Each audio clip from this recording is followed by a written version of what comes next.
Come along to St John's Methodist Church in St John's. With me is Adrian Cain, Manx Language Officer. This is the Cooish going on.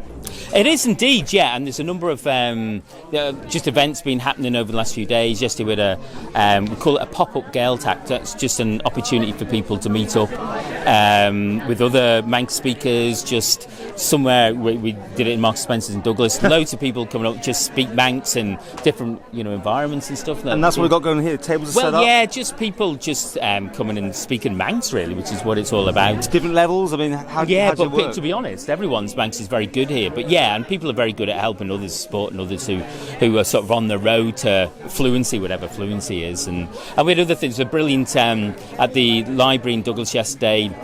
Laura Rolls and Nicola put together a brilliant session for young children, preschool kids, using and singing songs in Manx. That's something we need to expand, I think, because there's a big demand for it.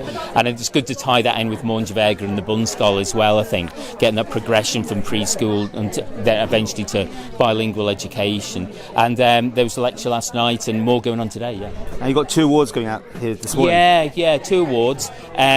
First one will be from Pobble, which is an organisation which supports the language, and that was in memory of Brian Stoll, who passed away earlier this year, and it's an award for creative use of the language.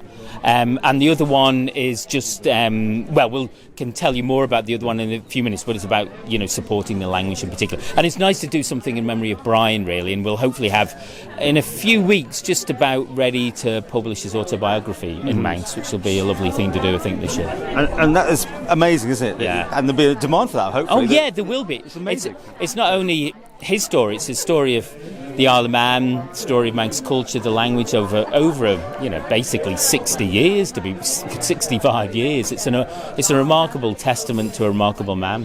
So how many Manx speakers have we got now? I mean, and I turn that in the sense of fluent Manx speakers. Yeah, now. Well, it's difficult. It's very difficult because we've got someone here from Kazakhstan, which maybe might do a piece with him later. And Chris will probably say, "Oh, I'm not a fluent speaker," but it's difficult to determine what fluency is. You see, he could speak Manx all day pretty much, but he'll still say he's not a fluent speaker. You know, so and here in the Isle of Man, what do you think? Yeah, I mean, it was down to one, wasn't it? I mean, well, no, there was never the lowest that. you got to?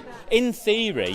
Ned Madrill, last native Manx speaker, in theory, died in December 1974. So people would see him maybe the last person who's brought up with the language. But even then, there were still lots of people who spoke the language. They'd learnt it off. Like Brian Stoll, for example. Yeah. He'd learnt it off, Ned Madrill and the Gow and other people. So there's always been a revival of Manx, even into the early 1900s. People like Sophia Morrison and others who learnt the language off native speakers and kept it going, even though it wasn't their first language. But nevertheless, they were very fluent, highly fluent. But just ballpark, from a few to hundreds now? Oh yeah, more than that. Right, yeah, okay. yeah. That's what yeah. It's really come back. But there'd be thousands and thousands of people who have sort of basic knowledge of the language.